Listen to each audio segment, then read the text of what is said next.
Okay. I want to say thanks to each and every one of you for being here today. It's going to be a great day. I'm going to go through what I consider to be the very heart of my material. And people ask me a lot. They say, you put out a lot of material on your website. What is the main thing? If you had to tell me the main thing that I should check out if I check out nothing else that's up there, what would it be? And I always tell them the same thing. It's the material on natural law.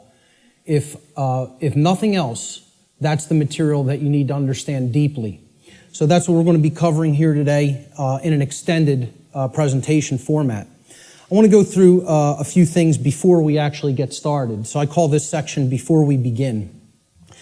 And the word begin is actually important here because that's really what this presentation is actually about. It's initiation. This is an initiation into really, really deep, esoteric material that has been hidden from humanity for millennia. So I just want to ask people before we get started, how many of you are new or relatively new to my work? By a show of hands, please. That's excellent. This is great. That is great news. I am so glad to hear that. Okay? What I actually didn't want is to come here and talk to a bunch of people who are already totally familiar with my work and have already heard it. So this is great, okay? How many of you here today feel that the human condition and life on earth for humanity right now is tolerable just the way that it is, by a show of hands? That's also pretty good, because if that was the case, I was going to say, there's nothing for you here today. There's the door. Okay? So that's good, that we're all hungry for change. One of the big complaints I hear about my work, when I check in on forums or something or read some YouTube comments, many people will say, there's nothing new here. I've heard this before somewhere else. This person covers this. I've read this in this book. Well, ladies and gentlemen, I have news for you. There is nothing new here. I am not going to present anything new. I am not going to present anything that has not actually been in existence and will continue to be in existence. I'm not making up new material. I call myself, I would refer to myself, Art said it the other day, actually yesterday when we were having dinner. He said, I consider you an aggregator of material. And I love that term. I love that description of what I do. I am an aggregator. I bring things together into a tapestry and then help to explain it in simple and easy to understand terms so that people can readily absorb it, take it in, and then do something with that information. So you will not be seeing or hearing anything new here today, okay? As the old saying goes in all of the old mystery traditions, there is nothing new under the sun. And what that phrase actually means, many people don't know what that phrase means. It means that the truth, it is singular and eternal. Truth has always been here among us, and it will always be here. It is our perception that must be aligned with it. So there's nothing new you're going to hear today, okay? These are eternal truths that have always been here among us. Another aspect I want to cover before we get started is about my presentation style. This is another thing that I get a lot of complaints about, and it's something that I have no intention of changing. Okay? My presentation style has been described by some as extremely intense and at times even combative. This is a word many people will use to describe my presentation style. Some of you here today are very likely to be angered by some of the things you may hear me say during the duration of this seminar. And I say, so be it. That's okay. If you get angry, that's okay. The fact of the matter is that truth itself, by its very nature, is belligerent. And I'll actually be putting up a quote to that nature later on in the presentation. The reason truth is belligerent is because it actually is at war. It's at war with the lie. It's at war with deception. It's at war with mind control. So truth can be belligerent. Many people don't want to hear it when they first encounter it. So I tell people all the time, I don't do this. I don't present this information, okay, to be liked. I don't do this to make friends, okay? I'm not interested in making a whole bunch of new friends. If it happens, that's great, okay? But that's not the reason I do what I do.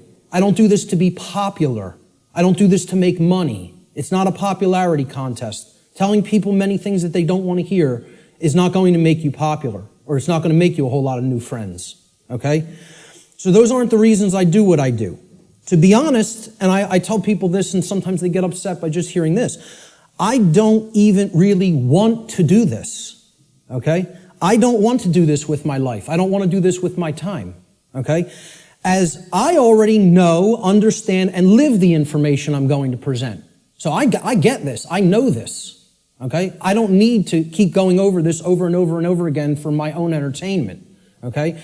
The reason that I actually do this is because I recognize that in a time of such overwhelming ignorance of this critical information, this information which is capable of saving humanity from its current condition, all right? The fact that I do already understand this information places me in a position of moral obligation and responsibility. That's why I do what I do. I'm in a position of moral obligation to speak this information to other people in an effort to help to get them to understand it and live it as well. And that is the reason I do this. Every person here today who wishes to take real world value, practical value from this seminar here today, I'm going to ask them to make a deliberate and conscious effort to do two things. The first is try to set aside, to the extent that you are capable of doing so, your perceptions of me as the presenter, okay? And this includes things like how you think I look, how you think I dress, the sound of my voice, my mannerisms, etc. Try to set those things aside to the extent that you're able to do it. And I know that's difficult for some. And I say this because paying attention to such trivialities will detract your own mental focus away from the information that is being presented today. And that's the worst thing that could happen, because it's the information that is important, not me. Try to ignore me and focus on the content. All right? The second thing I ask people to try to do is to be consciously aware of any of your own impulses that you may have here today, to immediately reject the information that is being presented in this seminar based solely upon your own initial emotional reaction, your initial emotional response to this information. Okay? This is a logical fallacy. Okay, you cannot think with the emotions. So if you hear something you don't like or that angers you, that's okay. Feel the emotion. But don't just immediately say, that can't be true. And don't believe me either. It's about checking it. It's about a process of truth discovery. It's about doing your own due diligence and actually researching this material. Okay? But if you try to gauge the veracity, meaning the truthfulness of this information, solely based upon how it makes you feel when hearing it, you are committing a logical fallacy. Okay? So I ask people to try as much as possible to suspend immediate reactions of disbelief. Okay, and saying, no, I don't want to accept that, no, it can't be true, based on how something may make you feel that you hear today. That's very important to keep in mind. And lastly, this information, the entire seminar, is a tapestry. Okay, it's like pieces of a huge jigsaw puzzle. All right? It is meant to be seen and taken as a whole in its entirety. Now, I know I'm asking a lot here too, because it's going to be a long day. okay? And my goal here, my work here is to keep your interest and your attention and your focus throughout the entire course of this seminar. And that's a challenging thing to do. But what I'm asking people is you have to try to see it as a whole, because if you took the time to be here and you gave a monetary donation to be here, I'm highly recommending that you stay for the whole duration of the seminar. There's a reason for that. You're only going to get the full tapestry, especially if you're new to my work, by hearing this information in its entirety, okay? So if you don't do that, you'll probably not recognize the patterns, which is what this is all about. That's what this day is all about, pattern recognition, okay? That are inherent to this tapestry of information. And more likely than not, you'll have wasted the time that you took to be here today and wasted the money that you spent to be here today. So I don't want anybody to waste their time and their money and their attention, and I don't think you do either. So that's why I'm asking people, stay for the whole thing. You'll get the maximum value out of this seminar if you stay for its duration. So with that having been said, let's jump into the material. This presentation is called Natural Law, the Real Law of Attraction, and How to Apply It in Your Life. And I emphasize that term, real law of attraction. Many people will be familiar with the New Age variants of the so-called law or laws of attraction. And this is going to differ quite widely from what people have heard in the New Age community and in the New Age movement regarding what the law or laws of attraction are. These are the real laws of attraction you're going to be hearing today and hopefully understanding today. So let's start in. The first section is about teachability, the teachability of the student, okay? How does a student place themselves in the best position to learn? An individual's teachability, or their ability to learn by way of being taught by someone else, is extremely dependent upon the open-mindedness or closed-mindedness of the individual being taught. Low teachability derives from arrogance and rigid skepticism. But it also derives, low teachability also derives from naivete and gullibility. High teachability, on the other hand, derives from a balance between healthy skepticism and an open-minded willingness to learn and change. So we don't want rigidly skeptical people, okay, that don't have an open mind at all. And we don't want naive and gullible people that will accept everything they're told. We want to strike a balance between these two modes. This is called a teachability bell curve, okay?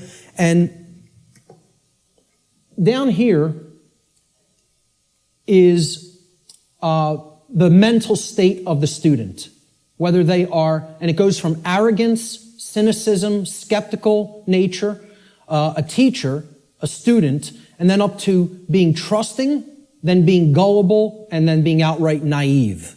Okay, so that's the whole spectrum of teachability. The best position to learn is up here at the top of the bell curve. This means you will learn the most if you are here. And that means you're in the balance between teacher and student. It means that you're somewhat skeptical and you're also somewhat trusting. It means that you're able to hold a proposition in your mind without accepting it or rejecting it immediately. It means you will consider the information with an open mind, okay, somewhat trustingly, but also somewhat skeptically. All right? That's going to be the mental state we want to attempt to keep during the duration of this seminar, and therefore you will be in the best position to learn. Of course, as we already said, the poorest positions to learn, the things that, if you're in these mind states in arrogance and rigid skepticism and naivete and gullibility, you're not going to take very much away from this seminar. Okay? So we want to remain at the top of that bell curve if at all possible. Human beings should consider with great care where their information comes from, the source for the information.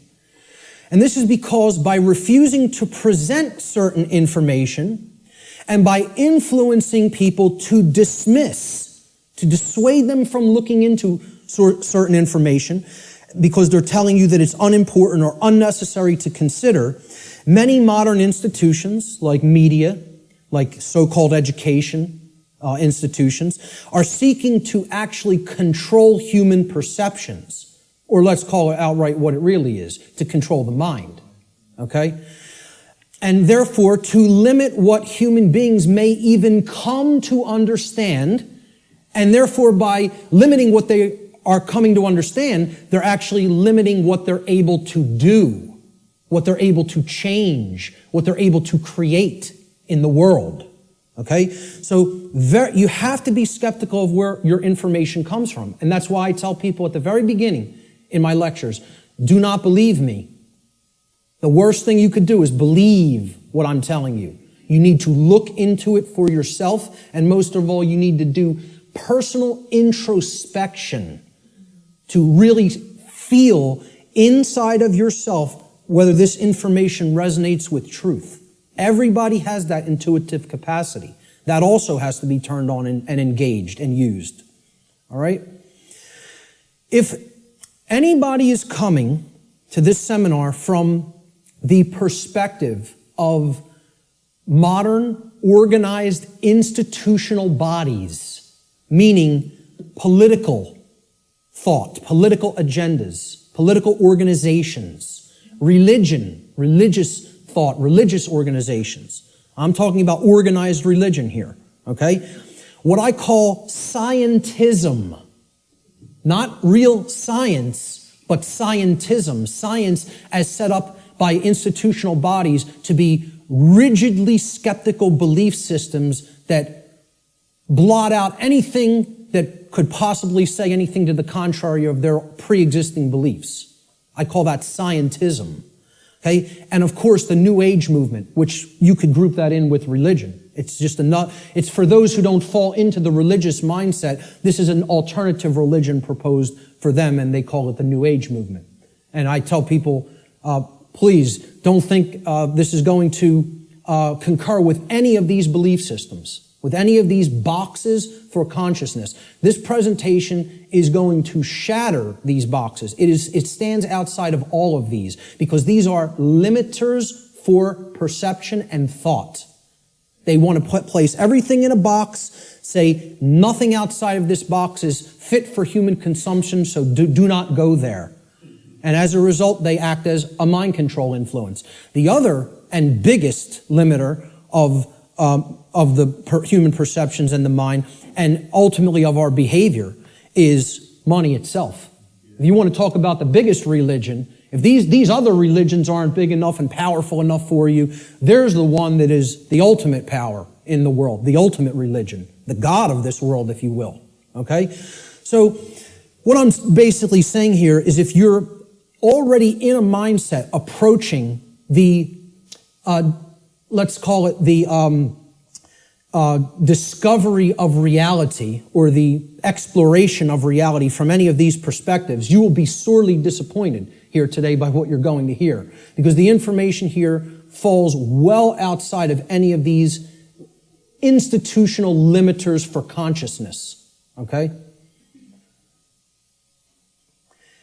The requirements for creating change and the role of knowledge. Let's talk about these concepts for a moment. Human beings everywhere say that they want certain things in their life. And they say that they want certain things to be present for all humanity. Okay? We say we want certain conditions to be present for ourselves and our species as a whole. And we say we want things such as happiness, health, peace, prosperity, freedom, etc. And all these things are great things to aspire to. And we say we want them. Most people will say and tell you we want these things. All right? However, I don't really feel that they're truly being honest with themselves. Okay? They'll say they want them, but then when you tell them, well, those aren't automatic conditions. They don't just magically manifest. Okay? There are requirements for obtaining these conditions. Okay? And people wouldn't say they want these conditions if these conditions were already omnipresent. Right? They're saying that they want something because they don't have it at all, or at least in fullness. Right? So, when you tell them there's requirements for obtaining them, many people will say, oh, well, I may not be willing to go there. I may not want to exert that much effort. And they believe that somehow they're going to magically get these things. Right? Well, this is what the real laws of attraction are about. It's explaining conditions that you want don't just automatically manifest by thinking of them or just having a feeling about them. This is a New Age deception. There are requirements for obtaining the conditions that we say we want. Requirement exists in nature. It does exist. If you want something to be different than the way that it already is, than the default conditions, then requirement exists. If you're okay with things being the way that they are now, requirement doesn't exist. There are no requirements to creating change. You just accept the default conditions the way they are now and go on with your existence and accept it's going to be this way and possibly get worse. But if you want real change to happen, requirements exist. And this is what many New Age teachers will not tell you, or they'll outright deny that requirements exist for creating real change. Specific requirements exist in order for human beings to obtain the conditions that they say they want. If the requirements for obtaining those conditions are not met, those conditions do not just magically manifest by magical means automatically. That's not how it works, folks. And that bursts a lot of people's bubble right off the bat. This is a key concept to understand. So what are these requirements? We need to know certain things. Knowledge is required. Knowledge. Knowledge that will spur us to action. That's what's required. Okay? Since human beings as a species do not already have the things that they say they want, and again, at least not in fullness. If we want to split hairs, we could say we have a modicum of what we may say that we want, but we don't have it in the fullness that we will say that we want it, especially societally, globally. Okay? So since we don't already have these things, it follows logically that the knowledge of the requirements to obtaining these things, okay, either must be absent. The knowledge is not present anywhere. Or if it is present, if that knowledge for obtaining those things, the requirements for obtaining those things, if that knowledge is present, then it must be willfully being ignored. It is here, and yet people aren't paying attention to it. They aren't taking it in and accepting it and doing anything with that knowledge. So they're ignoring it because it's uncomfortable. As long as this knowledge continues to remain either unknown or ignored, the manifestation of the desired conditions that we say that we want is impossible. Cannot happen. It is an impossibility for it to magically, automatically manifest without the requirements being met. And that's what we're going to talk about here today. What are these requirements? What is this knowledge? This knowledge is occulted, meaning hidden. Okay, now, how many people here came here today thinking that they were going to hear information about the occult by a show of hands? Okay, about half the room. Good. Okay, for the rest of the people, that may come as a shock. But what you have to understand right off the bat is that the word occult, it's simply derived from Latin, the Latin adjective occultus. Occultus in Latin means hidden, hidden from sight. And it's derived from the Latin noun oculus, which means eye. Okay? The word ocular in English means related to the eye or related to sight or vision. So what the occult is something, it is a body of knowledge that has been hidden away for a specific reason. And we're going to get into what that reason is. Okay, so from the term oculus or eye in Latin comes the verb occultare. Occultare means to hide, to conceal, or to keep secret. To keep hidden from the eye so that it cannot be seen. The information regarding natural law is occulted knowledge. It is knowledge that has been hidden from humanity. Okay? It's held by the few, which is represented here at the top of this pyramid. You can look at this as a pyramid representing knowledge or ignorance. At the top of the pyramid, you have knowledge. It's the higher you go in the pyramid, the more knowledge. Okay? But the pyramid tapers because at the top, very few people understand that information. Very few people have that knowledge and have actually integrated it into themselves to the point where it becomes understanding. All right? Down here, you have no knowledge, the ignorant masses. Okay? And up here, you have the people who are in the know, right? Who have this knowledge about how natural law works and are actually using it for a certain reason. We're going to get to that next, what that is. So please, as you go through this seminar, please keep in mind, if I ever use the term occult, all I'm talking about here is hidden knowledge. That's what it means. Occulted knowledge is hidden. Now, why would anybody want to hide knowledge that is extremely important? Well, there's a very specific reason. All right? But before we even get to that, we have to talk about what is this occulted knowledge? What is the body of knowledge? What does it comprise? When I'm saying the occult, the knowledge of the occult, what do I mean by that? All right? Occult knowledge constitutes two things. There's two general bodies of occult knowledge. In the actual mystery traditions and in occult schools, they talk about these as arcana, A-R-C-A-N-A, arcana. The word arcana is also Latin. It means knowledge. Okay? That's all it means. So there's two bodies of knowledge. There's one body of knowledge in the occult called lesser arcana, the lesser arcana or the minor arcana. This means the knowledge of the microcosm, the knowledge of the small things. Okay? It doesn't mean it's less important.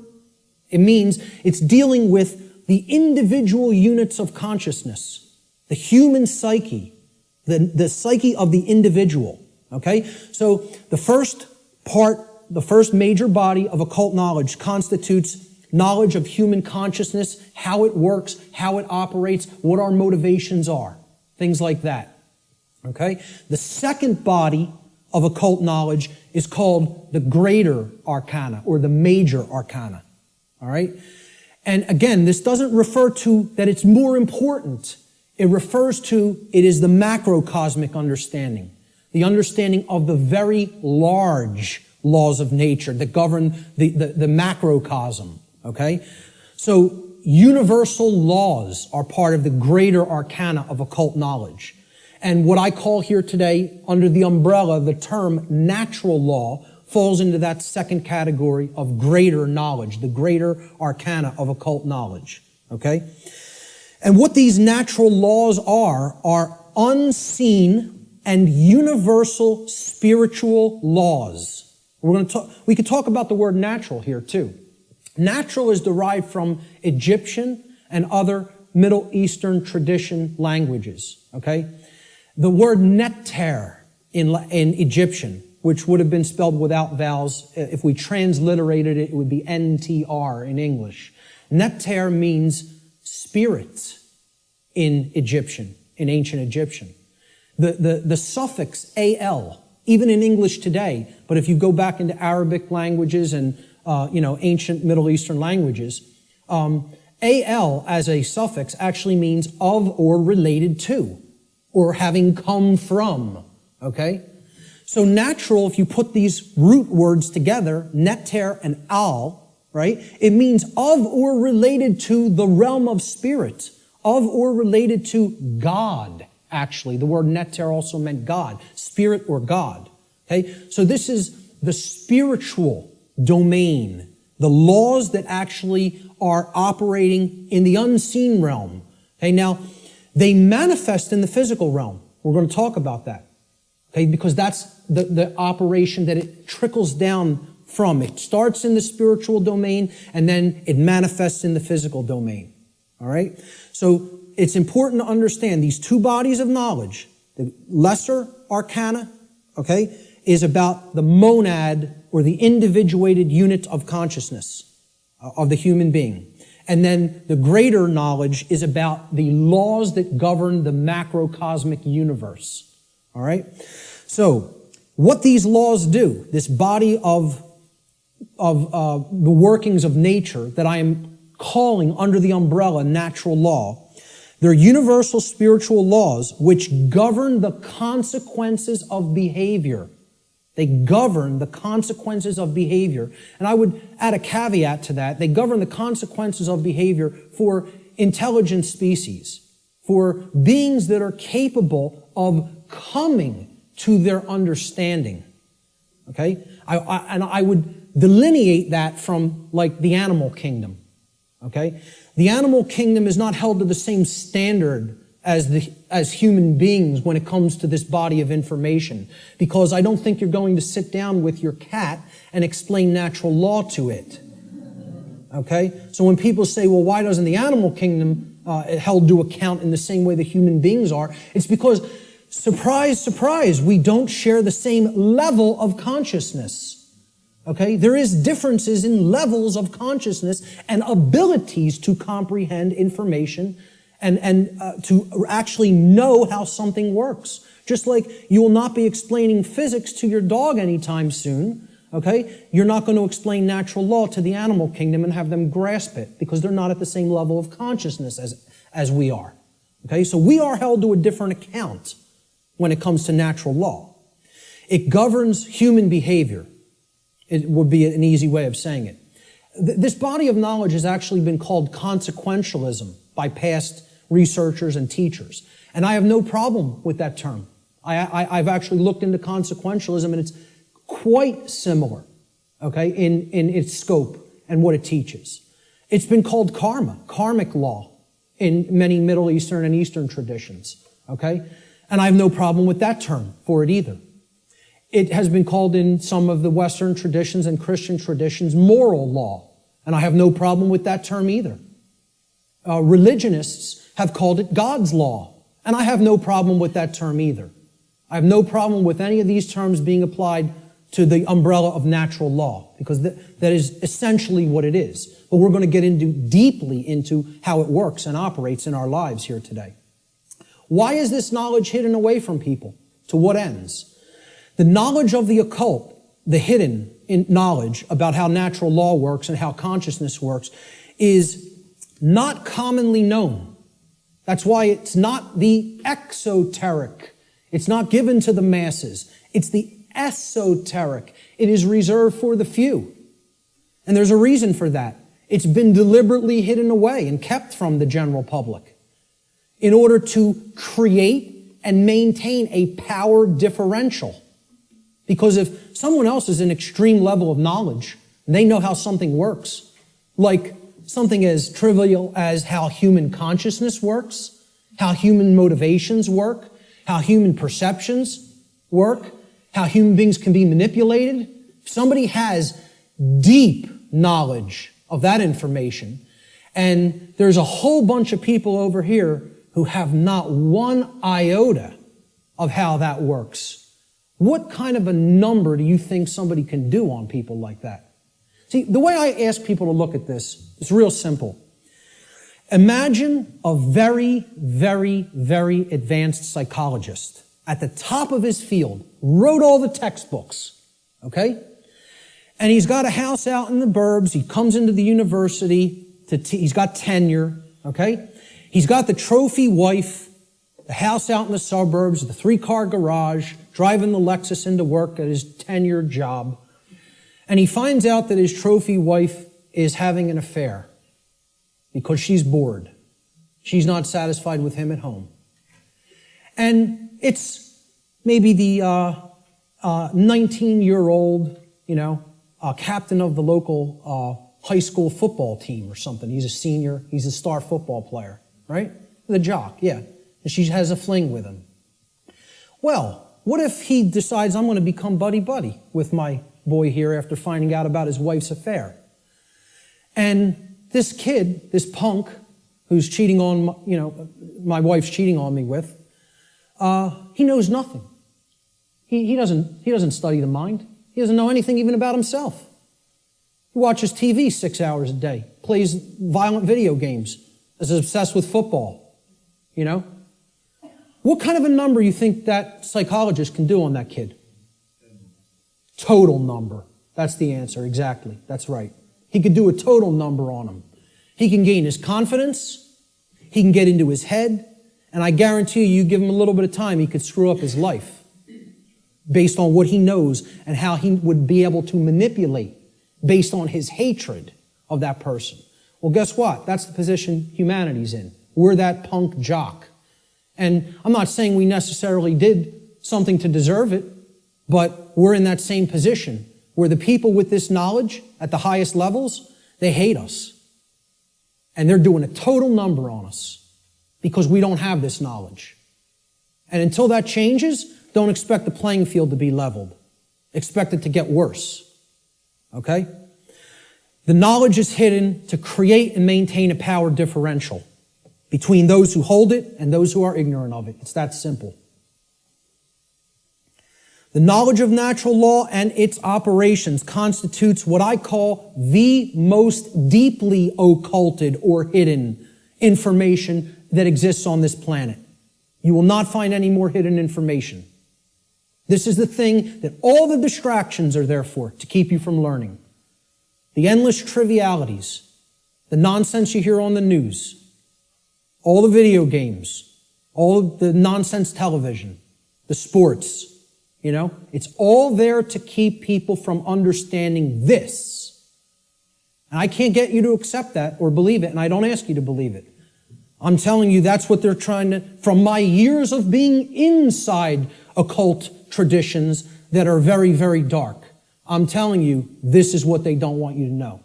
From firsthand experience. How many people here today know that I was involved in the dark occult in my past?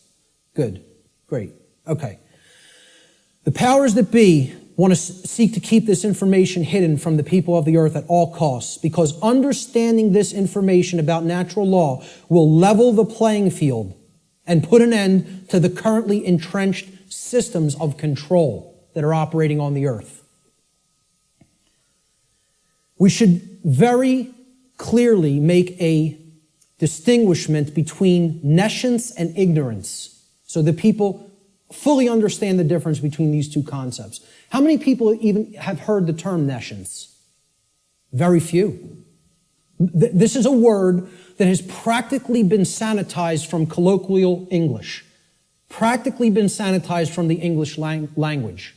And there's a reason for that too. There's two contexts to not knowing something. The first context is nescience. Okay? Nescience comes from the Latin. The prefix ne in Latin means not or not present or absent. Okay? And then sciere in Latin means to know. It's where we get the word science from. Okay? So you put them together, and nescience, it actually, those two roots form another word, nesciere. Nesciere in Latin means not to know, to not understand. But there's a connotation to it. It means to not understand because the specific information that you may be having a desire to understand is completely absent. It is not present, and you cannot actually aggregate that information. You can't bring those pieces of grammar together to form the sentence. Okay? It's not present. Okay? So you don't have it at all. It's unattainable. This should be clearly delineated from ignorance. Now, nescience is not someone's fault. The information just isn't there. Okay? You can't be blamed for nescience. There is no blame in nescience. The person who is nescient is not to be blamed for being nescient. The information simply wasn't present so they could take it in and then come to understand it. Ignorance carries blame. This is another thing. People want to think in the New Age movement there's no such thing as. Nobody's to blame. And that goes to that there's no cause for anything that's happening, as you'll hear a lot in the New Age circles. Okay? I very strongly put down these notions, or attempt to. Okay? There are causes and effects. There are people who are responsible for what is happening. There is blame. Blame exists. Okay? There are people who are culpable. We're going to talk about moral culpability later. So ignorance has blame attached to it and responsibility attached to it. Okay? It comes from the Latin verb ignorare. in Latin. And this means not to know, just like nescience means not to know, but in a completely different connotation. The connotation of ignorance means you don't know even though necessary information is present and right there before you, because you have willfully refused or disregarded that information. Whether you've refused it because it made you feel uncomfortable, or whether you disregarded it because you felt that's not important for me to know. I don't need to know that. Or you feel you already understand something that contradicts with what's, the new thing that you're hearing or seeing. Okay? So when you willfully disregard something, okay? If I wanted to willfully disregard the gentleman sitting in the front row, he's present. I could just pretend he's not here and ignore him. That's what ignoring is. This is why I try to say to people, the impact of the word is almost lost to us, of the word ignorance, because of the way it's pronounced. I tell people, start pronouncing it ignorance. Ignorance. Then people will hear the word ignore in it, and the connotation becomes clear. It means you're ignoring it. Ignorance. Okay? That's how I like to say it now. Because the connotation is clear that way. The information is there. The truth is there, and somebody wants to ignore it completely. Now, that is inexcusable, and there is blame that is attached with that. So what I ask people all the time is, do we have a nescient society, or do we have an ignorant one? Do we have an ignorant one? Is our society ensconced in nescience, or is it ensconced in ignorance? I would argue absolutely that we are ensconced in ignorance in society, not nescience. I think we are drowning in information.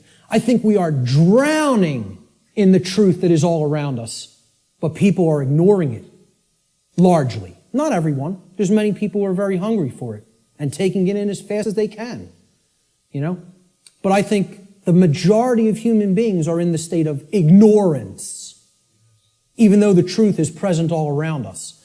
And that constitutes what Art talked about earlier, this consensus trance, which people in the so-called truth community or truth movement have likened to sleep. They say that they are asleep. I liken it to hypnosis. If you look at the origins of the word hypnosis, right, it means suppressed knowledge. It comes from Greek. Hypo means under, as in hypodermic, under the skin. And gnosis means knowledge, the suppression of knowledge. Hypo means suppression also, under and suppression. So hypnosis is the suppression of knowledge. And that's the state that these people are in. And it's done by themselves. It's not, we have to stop looking at this as a victim relationship. This is a willful choice. In a time of overwhelming information available at people's fingertips, the truth being ignored is not an option. It's a willful decision that people are making. And it's a decision that they should be held accountable to because of what is going on, that they are ignoring, what they are allowing to go on in their name and not saying a thing about it. Content to let evil run amok. All right? And then people will wonder, why are we losing freedom? Why is freedom on the wane? Why is totalitarianism and tyranny rising up? Why do we see so much control and obsession with control in our society? They'll see that. Many of them will see the rising police state. They'll see the injustices in our society. They'll see the restrictions on our inherent natural liberty. Okay? But here's the thing. Many of them will not make the transition to grasping. They'll say, yeah, this is what's happening to the earth. It's being turned into a huge prison everywhere. And at the most rapid pace right here in America. Okay? And they'll see this lock going onto the cage. But the question that they never get to, they don't even get to the question, let alone the answer, is why? They'll talk about the symptoms. They'll describe the prison. They'll describe every corner of the cage accurately in many cases. They could tell you exactly how it's working. They can tell you all the different aspects of the control system, but they can't tell you why it's actually going into place. Why is that happening? Well, that's what this presentation answers. Why are we losing freedom? And it gets to the actual heart of that answer. So what this presentation constitutes is a master key that unlocks all the locks to all the doors on all the cages in the prison, if it is accepted.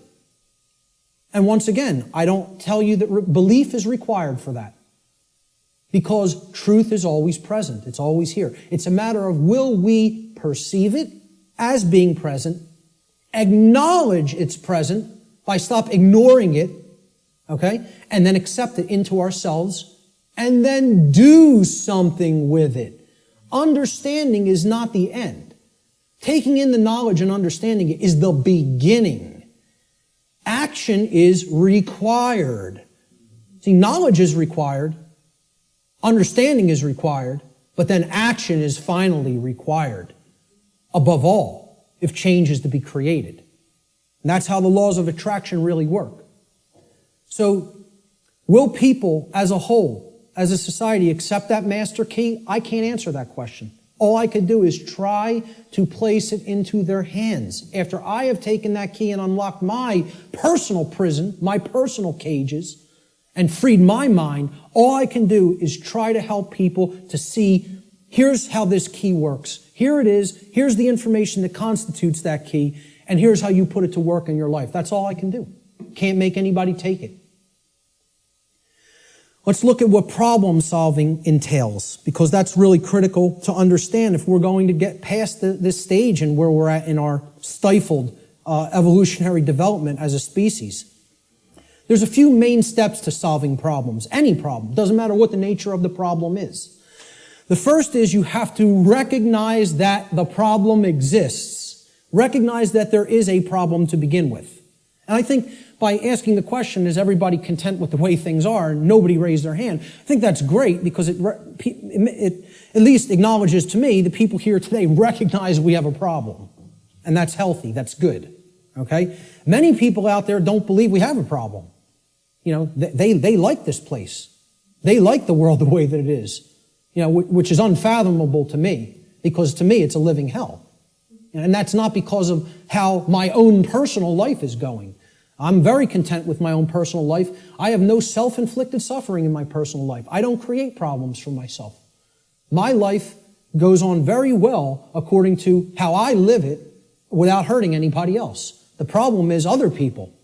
And that's another thing the New Agers won't acknowledge, and they'll flip out if you say that there's a problem with someone else. There are problems with other people, okay?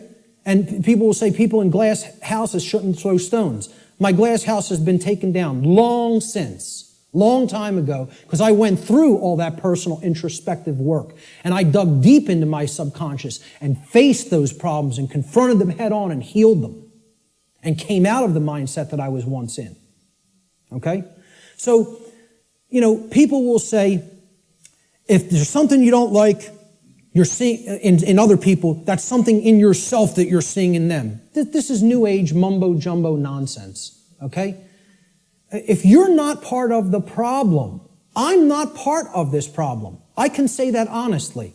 I'm not part of this problem. I can look at every single person, anybody who's watching this, and say, I'm not part of the problem that's happening on the earth. With all honesty and knowing that I am telling the truth with that. Okay? But see, at one point, I was part of the problem.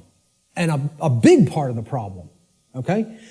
What I had to do at some point is stop doing this and pointing out and saying the problem lies elsewhere while I was still part of it. And then I had to do this and point squarely at myself and say, what do I need to change here, and finally here in the guts in the courage. You know, people will say, yeah, change happens in the mind, it happens in the heart. But lastly, it happens in the guts. We need to generate what I call the heart, mind, guts. Okay? You got to care enough to know and then put it into action. The heart, mind, guts. Okay? That taking action is the most important step when it comes to creating change. We're going to get to that in a moment. But the whole point here is I had to look at what I needed to change about myself in my thoughts, my emotions, and my actions, and then change those things in myself. This is what most people want to run away from. They want to say, yeah, I want those things that I say I want to magically to be present in my life, but I don't want to do those things that require self-change in how I think, in how I feel, and in how I act. I want it magically to happen without changing those things in me. So I can honestly look at the rest of the world and say, the problem does not lie within me. I am not seeing a manifestation of myself in other people. Other people have not done the same process that I have, the introspective work that I have, and gone through that painful, painstaking work that involves effort, hard effort. I'm not up here telling people, I'm offering you the tonic. You're going to take a sip and magically you will be enlightened. Okay? Knowing what's going on in the world is hard work. It involves destruction. It's a destructive process. It involves destruction of belief systems. It involves completely breaking down barriers that are in your head. Okay? Hardly anybody wants to do that work. People want to run 1,000,000 miles an hour in the opposite direction from that work. Anything but that. I'll take the grave instead of that. Okay? That's where most people's heads are at. All right? So let's get back to the steps here for problem solving. The first is you got to recognize that there's a problem. If you are in denial, good luck. Let me know how that works out for you. Because you're not solving any problem in a state of denial at all. Fear-based denial of the problem must first be dealt with and conquered and stamped out. And you have to acknowledge how bad it is. You know? People feel symptoms coming on of a disease or something and they want to ignore it because they don't want to believe I'm sick. I don't want to believe I'm sick. I don't want to believe I have a problem. Then you're waiting. You don't get it diagnosed and then it turns into a much bigger problem, which is where we're at as a society for ignoring this information. This is what denial looks like, symbolically. Okay? A person with their head in the sand like an ostrich. And please take note, ladies and gentlemen, when you're in this position, when you're in the position of denial with your head in the sand, you're on your knees with your ass in the air. Okay? I almost say it's amazingly synchronistic that the human body was designed like that. That in order to put your head in the sand, symbolically, so to speak, you have to be on your knees. Okay? And that's where most of our society is at. They're on their knees. And in that state of denial. The second step to problem solving is to recognize that the symptoms that are being displayed, the symptoms you are seeing, are merely effects of underlying causal factors. You can't treat symptoms and solve a problem. It's not possible. That's not how problem solving works. You have to get to what caused the problem. Okay? Instead of simply treating symptoms, make an accurate diagnosis of the causes of the problem. So what does the word diagnosis mean? Diagnosis comes from Greek. The preposition dia, transliterated there in the parentheses, you see it in Greek script. Okay? It means through or by way of. So by a method, by a particular method. All right? And the second part of diagnosis is the Greek noun gnosis. Gnosis means knowledge in Greek. So what a diagnosis means is through knowledge or by way of knowledge. You're going to solve the problem by way of knowledge. There is knowledge that acts as the requirement to solving the problem and getting what you want. And here's another thing, and I'm going to keep going back to this. It's going to be like an undercurrent in this. Because the New Age community, I'm going to become a more outspoken opponent of New Age ideologies because they are lying to people whether it be through direct, willful deception or whether it be through useful dupes and useful idiots. They are telling people things that are completely inaccurate to how things really work. All right? Because they want to keep people suppressed and non-active. They want people in acceptance mode of everything. Accept, never rebel. Okay? Don't take action. Just observe, just watch. You'll hear all of these things in the New Age movement. Okay? The reason I bring it up is because when you even say the word knowledge to some New Agers, they almost take offense. Because what the New Age is becoming is the new modern day variant. It's a new form of what's known as solipsism. And we're going to get to what solipsism is in a little while. Okay? But essentially, people don't want to hear that knowledge is what is required. Because the attainment of real knowledge, not pseudo-knowledge, real knowledge, requires work. It requires effort. It requires reading. It requires listening. It requires watching. And you know what most of all it requires that people don't want to give up? Who can tell me? Time. Thank you, sir. It requires time. There's one of the currencies people don't spend, on many things that they don't feel they can get immediate gratification from, which is why immediate gratification is so stressed in our society by the control system. That's what keeps people in their ignorance. So a diagnosis means if you're going to get well, you got to have the knowledge of the underlying causal factors that led to the creation of the symptoms. You're not going to treat the symptoms and get well. You got to have the knowledge to get to the causal factors, to find out what cause put this into effect. And we're going to talk a lot about cause and effect. The third step to problem solving is, through the knowledge that you've acquired now, via making an accurate diagnosis of the problem of the causal factors, right? You're going to then put that knowledge into action. Understanding what created the problem is like step 2, right? Stop being in denial. Understand what caused the problem. Act on the knowledge you now have to solve the problem, to make it right. Okay? So action is required. We make the diagnosis, then we have to take the required action necessary to rectify or to set right, which is what the word rectify means, the causal factors that led to the manifestation of the problem. Let's talk a little bit about the concept of what truth is, how I refer to truth in all of my work. Because people have a real deeply mystified concept of what truth is or what it means. They'll get into all these really deep abstract discussions of the mind of God and, trying to get into quantum theory and everything. This is mystification of the concept of the truth. And we have to demystify it. We have to bring it down to real simple, easy to understand language that anybody can comprehend. And then really completely delineate that from perception of any given thing. Because the two are not the same. When people say perception is reality, nothing could be farther from reality than that statement. Perception is not reality. Okay? It is just what it says, perception. Seeing through, perceive, to see through something. Like a lens or a filter. Okay? I perceive things differently without these glasses. That's one perception.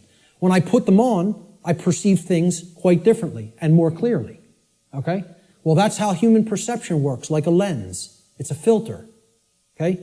But what's there is the same thing. What's there is the same thing. All that changes how I perceived it. All right?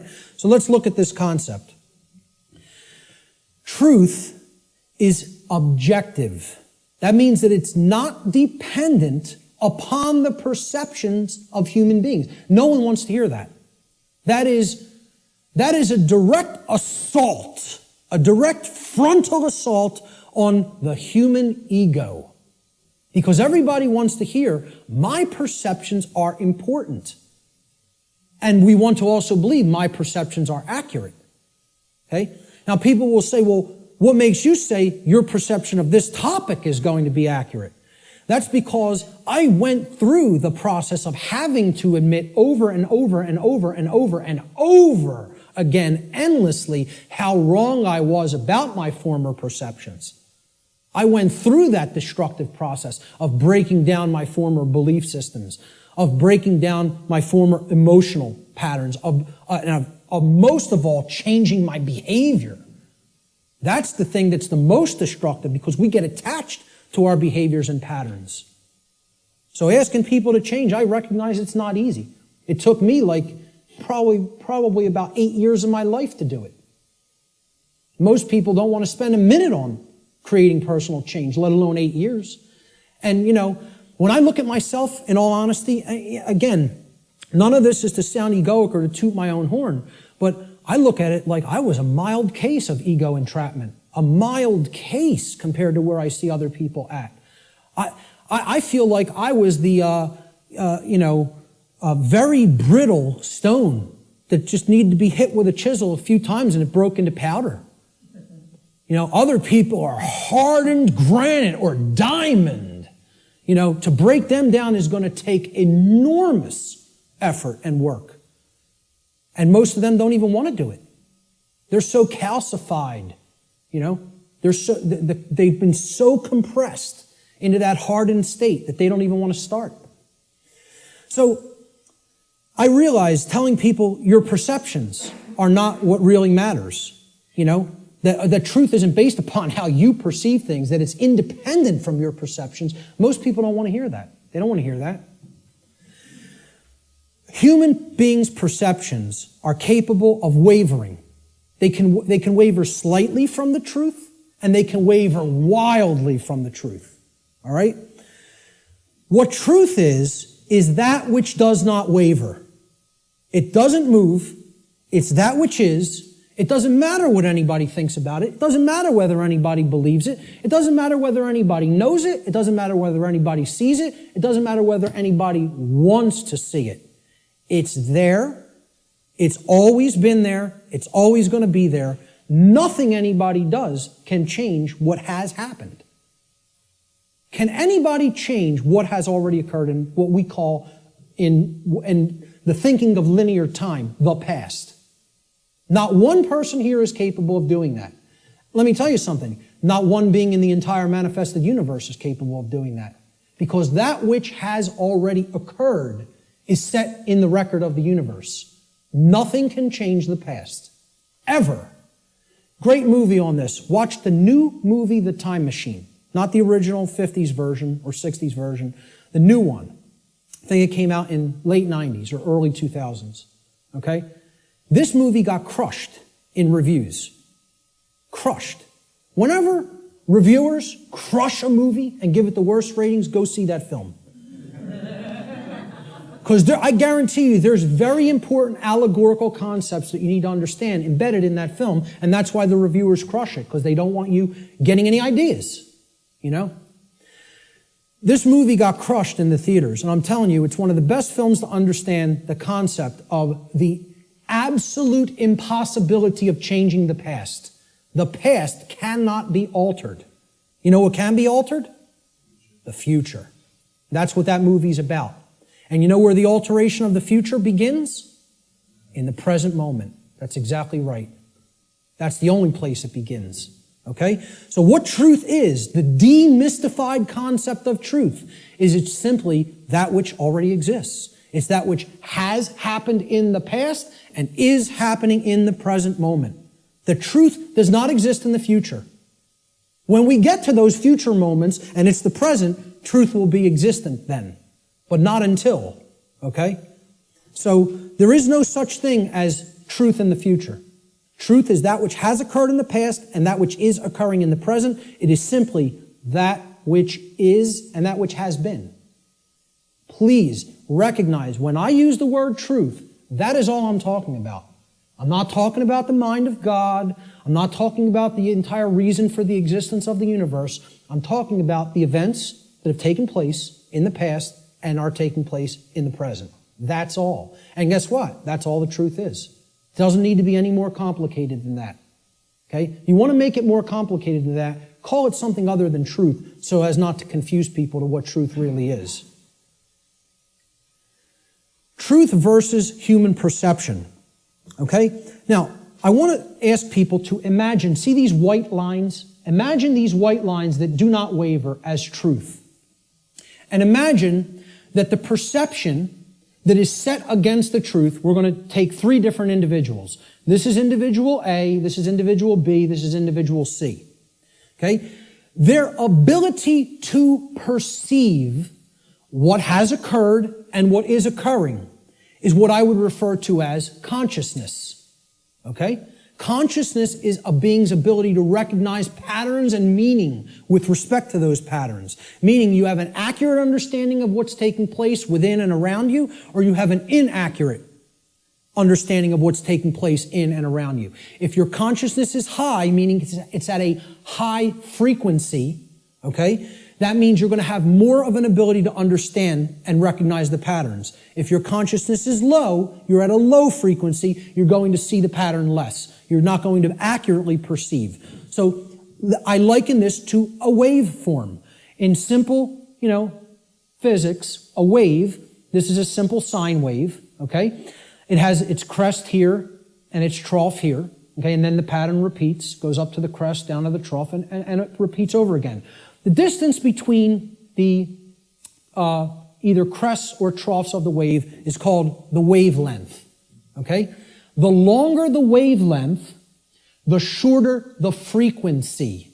What that means is how frequently is it going to be intercepting the line that represents truth? How frequently is it going to be aligned with this line, which we are calling truth? Okay? Now, can everybody just, with that explanation, understand this simple model and what I'm talking about here? Is that clear? Okay, because it's important. Because this is a low frequency vibration. It's a low frequency wave. A wave like this, if it was an audio wave, would produce a low frequency, would produce a low bass tone. Okay? As we go up to a higher frequency, you can see the wavelength is shorter, meaning that it intercepts the line which represents truth much more frequently. We can count them. 1, 2, 3, 4, 5 here. 1, 2, 3, 4, 5, 6, 7, 8, 9 there. Okay? So this is a higher frequency vibration. And we go up to an even higher frequency. Let's say person C has this consciousness. They have a higher frequency. Okay? And they're intercepting the line that represents truth, much more frequency. I won't count those out because there's a lot of them, okay? The higher the frequency, the more in tune with truth we are. What would happen if this frequency became infinitely high? What would it become? It would be indistinguishable from a line. And therefore, someone would be aligned to that which is. The higher the level of consciousness or frequency, which is their perception of reality being accurate, okay? Not wavering as much from the truth, because it's hitting it in more places. We would basically, this wave would turn into a line at some point, the higher the frequency went. Think about this in sound, right? You hear a low bass tone, it's like, then it goes up, and it would go eventually outside the range of human hearing, because the frequency went so high. Same concept here. The higher the frequency, the higher the perception of reality, the quality of the perception is going to be. Okay? The concept to keep in mind here is perception is not reality. It's the filter we see reality through. What the human being's work is to do is to align their perception to the reality which exists, which is truth. We need to set aside what we want the truth to be and look at what it is. What it is altogether different than what we want it to be. But until we recognize what it is, we're not even in a position to make an accurate diagnosis of what's going on and therefore create what we want it to be. So I'm going to give the first quote here, comes from a gentleman I personally greatly respect. How many people are familiar with Travis Walton by a show of hands? Hardly anybody in the room. Wow, 2 people.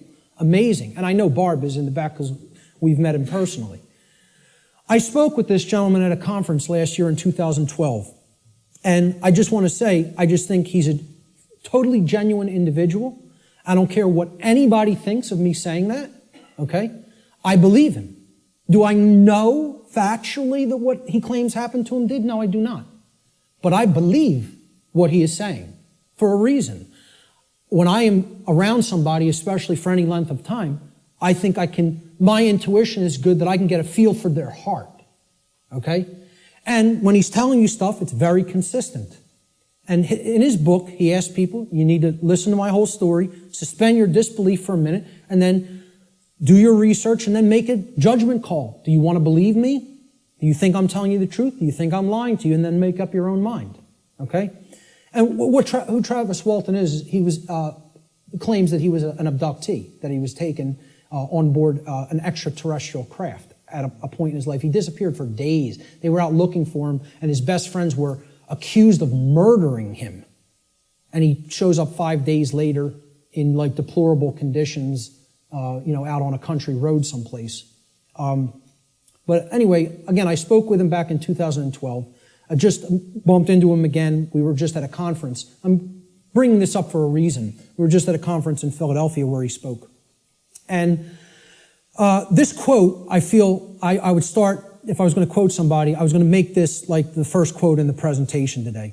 Travis Walton says in his book, which is called Fire in the Sky, he said, I have come to realize that the biggest problem anywhere in the world, the biggest problem anywhere in the world is that people's perceptions of reality are compulsively filtered through the screening mesh of what they want and do not want to be true. Now, when I read that in his book, I got chills up and down my spine. Because I said, this meshes exactly with what I'm talking about in my section, in my presentation called Truth versus Perception. And he's encapsulating it in a sentence perfectly. All right? We want things to be true. That doesn't make it so. That's not what makes truth the way that it is. What makes truth is the way that it is what behaviors were taken and what is the actual effect in the manifested world. That's how things are. Okay? It doesn't matter how we want them to be. They may be a completely different way right now than we want them to be. And I would say for the people in this room, they are a completely different way than we want them to be. But most people in the world think, they kind of believe that they're the arbiter of truth. And that's a bad place to be in. That's a very, very low level of consciousness. To think that if I don't believe that it's this way, it's not this way. Many people are trapped in that state of mind, okay? Now, the reason I even bring this up and included Travis's quote here is at this conference that we were just at a couple of weeks ago, okay? I didn't speak at it, I tabled at it.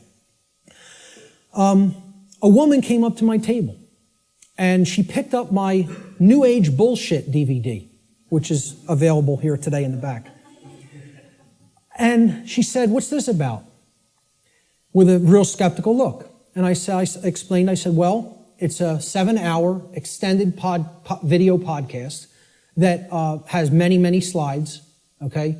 I gave a shortened version of it at the Free Your Mind conference in Philadelphia. And this is the extended version that goes deeply into the deception of the New Age movement and how it is a religion that is designed to suppress the masculine side of the personality, which is the side that actually takes action and creates change. Okay? And that's, of course, pushed by the sacred feminine, which is care and creativity, and compassion. Right? Both need to be present. We're going to talk about that here today. But I said this is about the suppression of that masculine energy. And that's what the New Age movement is about. The suppression of the masculine. Right?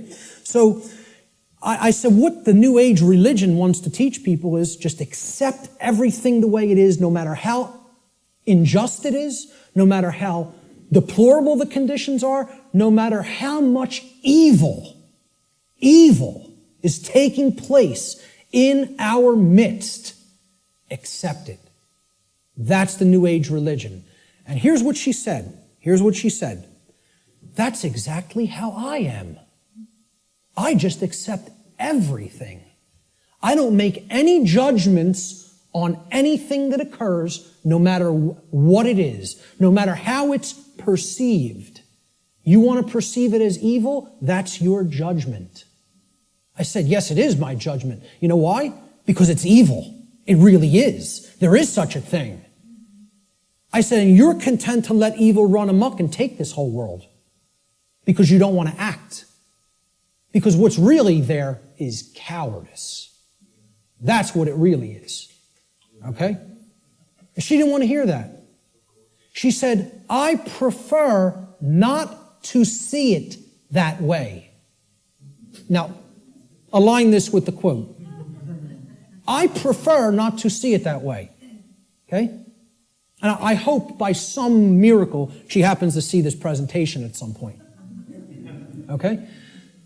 And, you know, in hindsight, I didn't say this to her on the spot, but I thought about it for a little bit the next day. And what I should have really said is, no, you prefer not to see, period. That's the truth. Okay? So I prefer not to see it that way means, no, I want to ignore reality. I want to believe what I want to be true is the way that it already is. And this is what the New Age hoax is peddling to people. Okay? So, great quote that I thought accurately sums it all up. See, this woman also told me that she is a follower, quote unquote, of the New Age ideology that is referred to as the Course in Miracles. How many people have even heard of this? A lot of people. Okay? You know what that is? It's called solipsism, wrapped in a nice, neat new package. Solipsism. How many people are familiar with the ideology called solipsism? Good. More than I would have thought. Most people have never heard of this. Okay? Solipsism is a completely egoic and destructive ideology that has absolutely no bearing or resemblance to truth in any way. And the people who are solipsists are mentally ill. I'm not even going to provide any evidence of that. I'm telling you, you need to research this religion and sickness for yourself. It's a mental illness.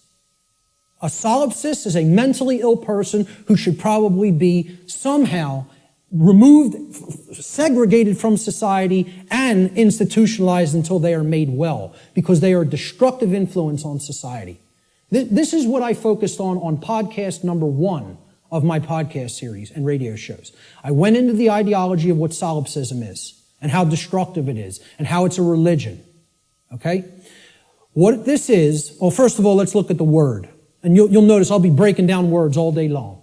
Because if you don't understand where words came from, you don't really understand what they really were intended to mean. Regardless of whatever connotation they may have taken on in the modern world, the intended meaning of the word, the original meaning, is derived from its etymological derivation. You need to go into the ancient languages, Latin and Greek roots and other languages, Germanic, Arabic, etc., and you need to break down the words from their etymological origins. Then you will understand their real meaning. And I'm telling you, you do this, and the top of your head will blow off by what you will find, by what words we speak on a daily basis actually mean.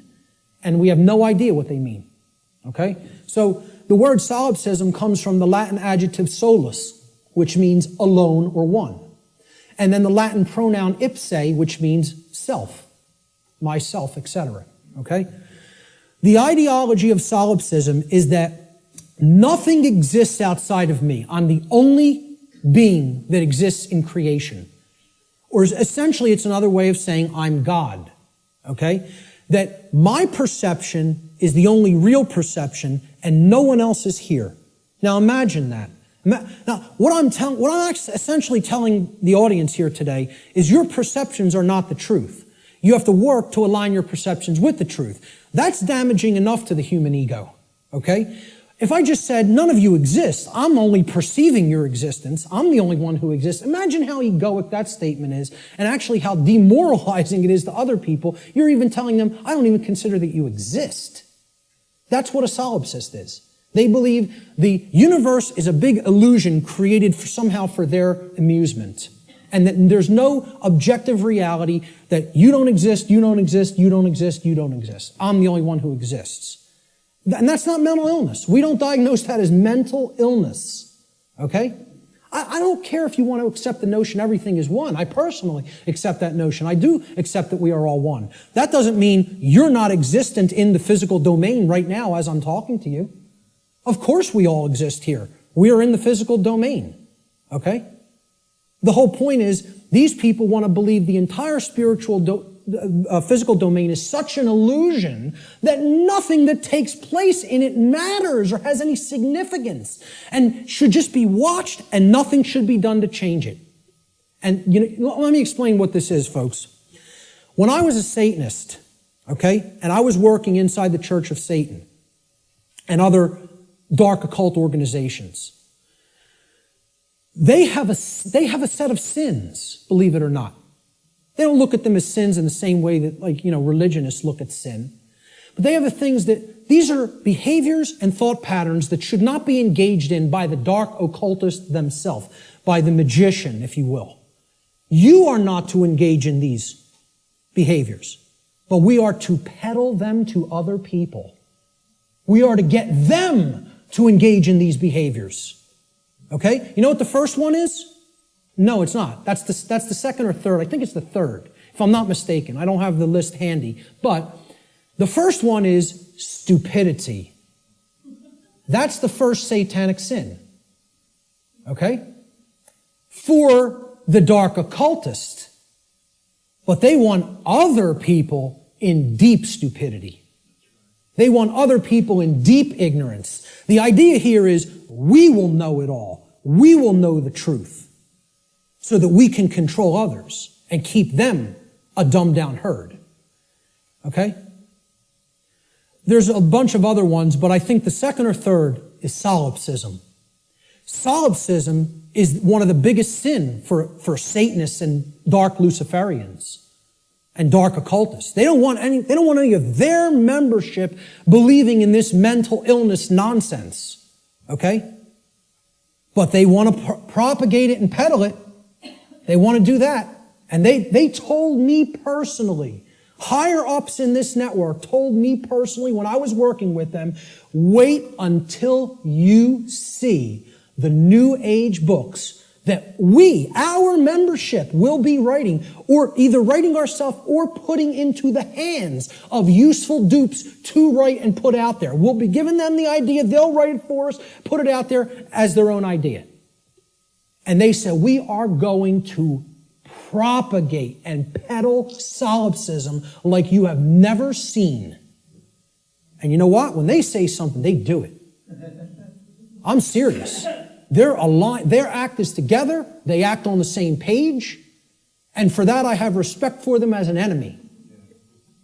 And I don't take anything they do lightly.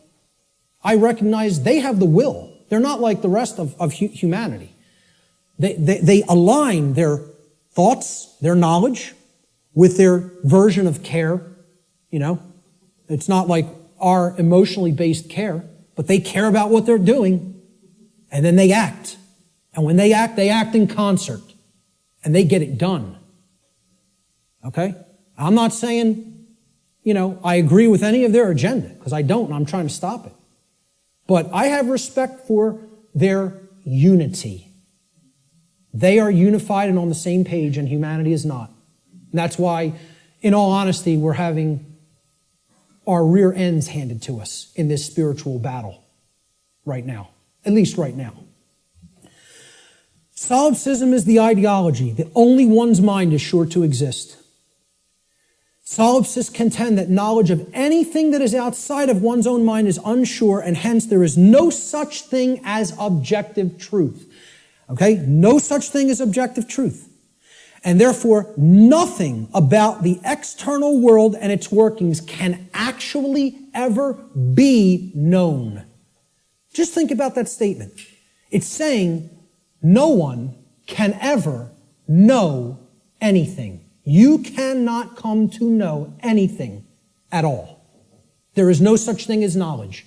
So what I would say to somebody who's following the quote-unquote Course in Miracles, or a course in solipsism, or a course in acceptance of all forms of evil in this world, is you can't know anything by reading the Course in Miracles, because nothing can be known. You know? Why would a solipsist ever pick up a book? Why would a solipsist ever watch anything, any video? Why would a solipsist ever engage in a conversation with another human being? You know? Tell a solipsist you can't know that you're going to fall off that cliff, so why don't you go try to walk over it and see what happens? Because you can't be sure of anything. They won't do that, though. You know? The whole point here is this is a religion. This is a New Age religion. And I'm telling you who it's peddled by. It's peddled by the occultists who have the knowledge of how natural law works and are trying to put out whatever ideologies they can, destructive ideologies they can, to get people not to understand it. Or to even go so far as to believe that nothing can be understood. Why would you bother to look into natural law? Nothing can be known. It's unbelievable that anybody would be so gullible and naive to fall into this mindset. Let me just tell you what it really is. It's a person who has given up on life. They feel that it's so difficult to know anything and they don't want to do the work to come to that level of knowledge that they've just said, I don't believe it can be known. That makes me feel more comfortable in my ignorance and laziness. That's the truth about what solipsism is. Okay? And that's the truth about my friend I bumped into at the MUFON conference. And I'd say that to her face. Okay? So, we have to realize we're battling this force. This religion is on the rise. Solipsism is on the rise. More people are becoming solipsists or solipsistic in their beliefs, in their thought processes. Let's look at some basic definitions and working definitions. Now, first thing we're going to define is definition. Let's define what a definition is, okay? A definition is an exact statement, a statement of the exact meaning of a word, all right? We're looking for an exact meaning, not a connotation, not a maybe or a like or a somewhat. We're looking to narrow the focus. That's why it definites it. It makes it finite. We're taking it not infinite, we're finiting it, we're making it finite, okay? We're actually limiting through words what something means so we can be clearer about what we're saying, okay? It's an exact statement or description of the nature, scope, or meaning of something. Another way we could look at a definition when we're talking about visual or audio definition is it's the degree of distinctness or clarity of an object, image, or sound. Okay? So why do people buy HD TV sets? They want higher definition. They want a higher clarity of the picture. Okay? If you have high definition audio, for audiophiles, they won't accept anything but high definition audio, because in comparison to low def audio, the clarity of the sound is very good. It's much better. Okay? So that's what definition is. It is all related to clarity. When we use it in conjunction with words, it means the clarity of the meaning is amplified. Okay? And when it's with a picture, the clarity of our vision, of the ability to see what the picture is, the information in the picture is amplified. And same thing with sound. The more accurate the definitions that we have for words or concepts, the better our clarity of meaning and therefore our understanding of those concepts, words or concepts will be. So definition simply means clarity of meaning when we're applying it to words and concepts. So therefore, let's define natural law. So this is what we're going to be talking about for the rest of the day. We have to define it.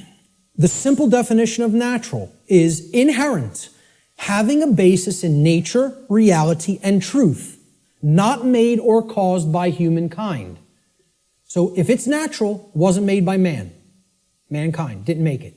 Okay? And again, the origin of the word, neter in Egyptian, means spirit, and all means of or related to.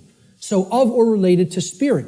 It is all of nature, the spiritual domain. See, this is the other part. People believe that the spiritual domain is separate from the physical domain. This is a huge thread and a huge central focus in all of my work. If you think the spiritual domain is not where you are at now because you're in the physical domain, you're mistaken. If you think that the spiritual domain is someplace other than the physical domain, you're also mistaken. If you place emphasis on one above the other and say, well, this one takes precedence and this one's not important. Either way you do it, whether you say the spiritual is more important and the world of matter should not be given any significance, it's imbalance. And it's not true. Okay? Or if you say, hey, like scientism does in many, left brain scientism, the material world is all that there is. This is just a dead mechanized clockwork called the universe, and it happened by accident for no reason. And there's no such thing as the spiritual domain. Both of these worldviews, and we're going to get to a breakdown of these worldviews, they're completely inaccurate, they're not based in truth, and most of all, they're based on brain imbalance. And we're going to see how one of these worldviews or another develops when either the left brain hemisphere or the right brain hemisphere has taken precedence and dominance within the individual consciousness. So, natural means spiritual. These words could be used interchangeably. So when I'm talking about natural law, I mean spiritual law. Unseen spiritual laws. But overall, the dictionary definition of natural is it's inherent to nature and it's not made by man. The word law the definition is an existing condition which is both binding and immutable. So let's look at each one of these words. Existing. It means that it is present. It is present. Okay? It cannot be just ignored and expected that, well, that doesn't make it true, and it's not going to have an effect. It's there. It's present. That's why it's a law, that it's in operation, that is in operation. It is binding. Binding means it has an effect. It means it doesn't matter whether you believe that it has an effect. It doesn't matter whether you understand that it has an effect. It doesn't care. And this is another big hammer to the ego. The human ego wants to hear what it wants to hear. One of the things it wants to hear is, the universe cares about you. Personally. It cares about John. It cares about Bob. It cares about Mary. It cares about Elizabeth, whatever. Okay? It cares about you individually as a being. Now, you could go so far as to say you believe that the creator of the universe cares about you. I'm not denying anybody or saying don't think that. What I'm saying is that the laws of the universe don't care about you. Laws have been created in this realm that work flawlessly. 100% of the time, flawlessly. Let me ask people to envision this scenario to try to clarify this. A couple are on a picnic. They're out in a state forest or something like that. They're on a picnic. About 50 yards away from where they're at, okay, there's a pretty tall cliff, maybe about 200 feet, okay, and it ends in some jagged rocks. They brought their 2-year-old child on the picnic with them. They unfold the blanket, take out the picnic basket, they're having their picnic. Maybe passions got heated and the husband and wife were, making out a little bit. Their kid, 2-year-old daughter, in her nice Sunday sundress or whatever, wanders off, gets to the edge of that cliff. Will gravity care if that girl goes over the edge? No. Will gravity allow her to go over the edge? Yes, it will. Gravity is not going to say, this girl doesn't understand this law, and she'll die if she goes over that edge. She's innocent. She's nescient even. Not even ignorant. Innocent and nescient. Will that law still have an effect? You damn better well believe it will. And so does natural law in the same way. It doesn't care whether you don't know. It doesn't care whether you're nescient or ignorant. It's in effect, it's binding, and it is immutable. Immutable means that nothing you can ever do can ever change it. It is in effect eternally. Because man didn't put it into effect. You know who put it into effect? The creator of the universe put it into effect. And I don't really care what you think of that force as. You could think of it as an impersonal force. You could think of it as the man with the beard. You could think of it as this remote control. I don't really care what you think of it as. Personally, that's none of my business. But you know what? If you think of it that it's man that makes the laws, then I have a problem. Because man doesn't make these laws I'm talking about. The creator of the universe set these laws into motion, put them into effect, and they bind you. You and I are bound by these laws, whether we like it or not, whether we accept it or not, whether we understand it or not. They're in effect, and you are already creating the reality that we are experiencing based upon interaction with these unseen laws. Already. You're already doing it. You can never not be doing it. That's an impossibility. Okay? You're always creating, co-creating in harmony, in cooperation, I should say. Whether it's in harmony or opposition is a different story. In cooperation with these spiritual laws that I'm going to talk about. You are already creating in cooperation with them and can never not do so as long as you exist in the physical domain. Okay? So that's what the simple definitions that we're working forward with. Natural law doesn't mean anything other than this. That's it. It means, so let's put them together. Inherent, existing conditions. Conditions that exist in nature, which are both binding and immutable. They have an effect whether they're understood or not, and they cannot be changed. So what would be our requirement of knowledge here? What do you think should be done? If we are always working with these, do you think we're going to create something that is wise to create, that is good, that is in alignment with what we say we want, if we don't know how these laws operate? You know what's going to be created? A mess. Total chaos. Something you don't want. Something that leads to enormous suffering, which is where we're at. If, on the other hand, you have that knowledge of how these things work, then you align your behavior to them, you're going to create a whole new different ballgame. And then you're going to not have self-inflicted suffering. Okay? That's what this is all about. So let's give a working definition. This is what I call the soundbite, right? People say, well, tell me what natural law is, Mark. You have a few days?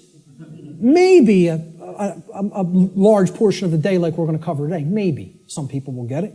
Okay? But really, you need to devote a large amount of time to studying this, understanding it, reading about it, and even experimenting with it. This is not an untestable hypothesis. Okay? And it's not a hypothesis. It's actually a law. But it's not untestable. You can test it. You can apply all the scientific methodologies to natural law. Same thing. Gather your information, observe, hypothesize, observe, test the results, publish the results. That's the scientific methodology. The scientific methodology will be borne out for everything I'm talking about in this presentation if it is applied. Because this is not a religion. This is not some new age mumbo jumbo. This is a science. It is a science that constitutes knowledge of how laws that are existent, in operation, and immutable in this universe work, and how we are creating what we experience in conjunction with these operating laws. And man didn't put them into effect. Whatever created this universe put them into effect. I'm not here today to tell you what that is. Your job in your own personal experience is to get in touch with what you feel that is. I'm not here to tell you what that is. I'm not here to tell anybody what that is. But my whole point is, it created these laws, and they're in effect. And if you want to stop suffering, and if you want the human condition to change, you have to understand how these laws work. There is no way around that. Knowledge of these laws is required. And this is what people in the so-called New Age movement and in religious communities and in other communities don't want to acknowledge. They don't want to acknowledge that work is required. So let's give a working definition for natural law, my soundbite variant, okay? I tell people who want the 6 o'clock news edition of what natural law is, okay? Natural law is universal, non-man-made, binding, and immutable conditions that govern the consequences of behavior, and specifically, at least on this planet, human behavior. I would say in the universe, it governs the behavior of all intelligent beings. Intelligent beings. Okay? Natural law is a body of universal spiritual laws which act as the governing dynamics of consciousness. The governing dynamics of consciousness. That's the working definition. Let's look at the dynamics between discovery and belief, the difference between discovery and belief. Because again, natural law is capable of being discovered, understood, and harmonized with. Now, does that sound like a religion? Religion asks people to believe, accept, and do without question. What this is saying, this exists, you're bound by it. The best you can do is to understand its operation like you would understand gravity, and therefore not just walk toward the edge of a 200-foot cliff that is bottomed by jagged rocks. If you're intelligent and you understand how the law of gravity works, you won't do that behavior. Okay? Just like if you're intelligent and you understand how natural law works, you won't do certain behaviors to create a prison for the entire species, for your entire species. Unfortunately, humanity has not reached that level of consciousness yet. They are not at that level of co-creative intelligence to understand how these laws work and then align their behaviors to them. So natural law has nothing to do with religion. It's not a belief system. It's a science. It is a discoverable operation that is already in effect that we can either understand and align our behavior to or remain ignorant of and suffer as a result of that ignorance because it's already in effect and already has a binding effect upon you and your behaviors and everyone's. So when it comes to belief, and anybody that was trying to propagate a religion wouldn't put this slide up here. When it comes to natural law, it works just like gravity. So the clown that's going to jump over the cliff saying, I don't believe in gravity, what's going to happen? Down he goes. Because belief is irrelevant. Because natural law does not care about you. It does not care about you. It is in effect, no matter what you do, deal with it. And people don't want to hear that. And I recognize this. I recognize I'm not telling anybody anything they want to hear.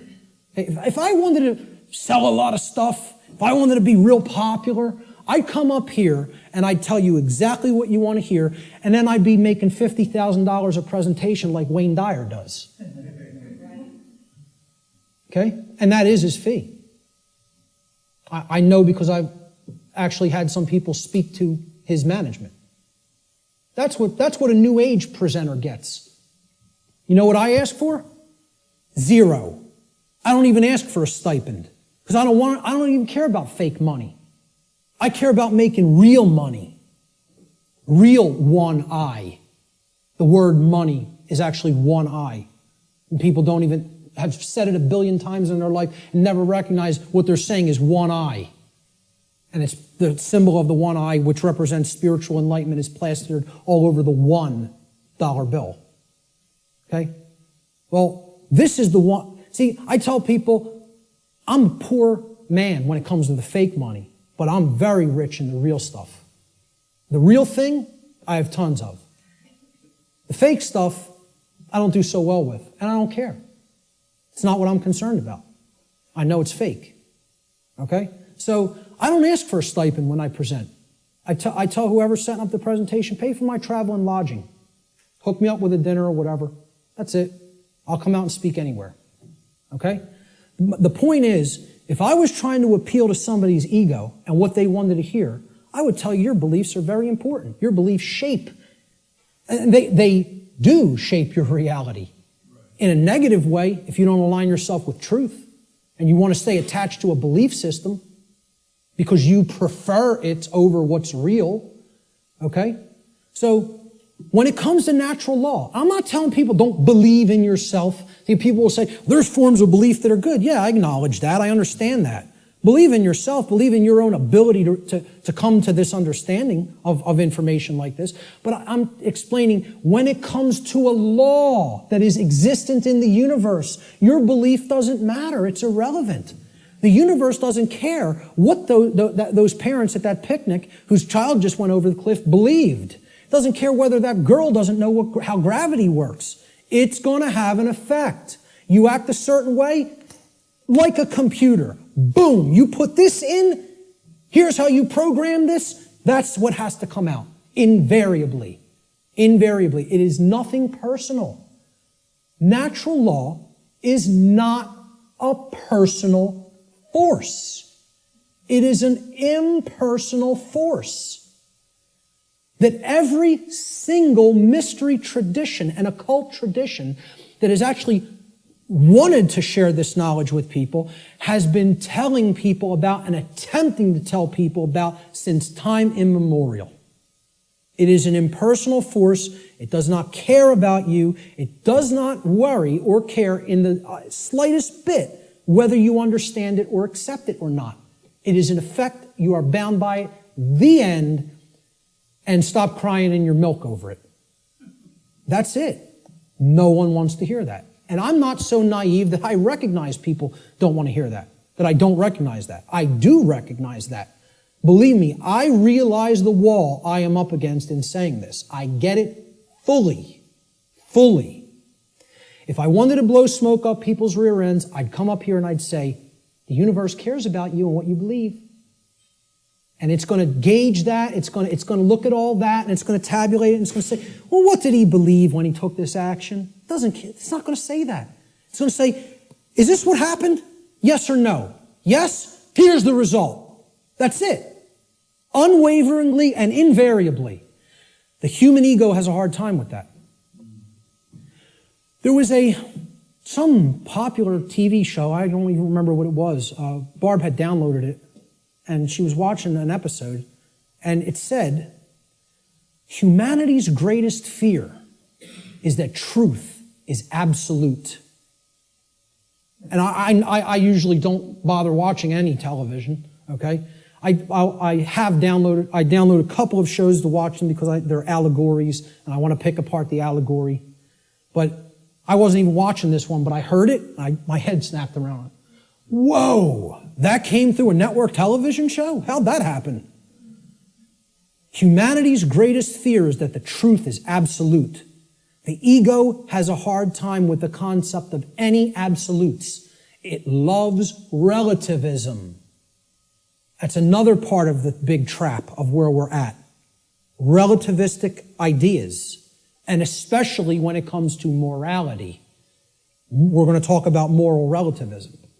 But the concept here is natural law does not require your belief to be in effect, no more than gravity requires your belief to be in effect. Okay?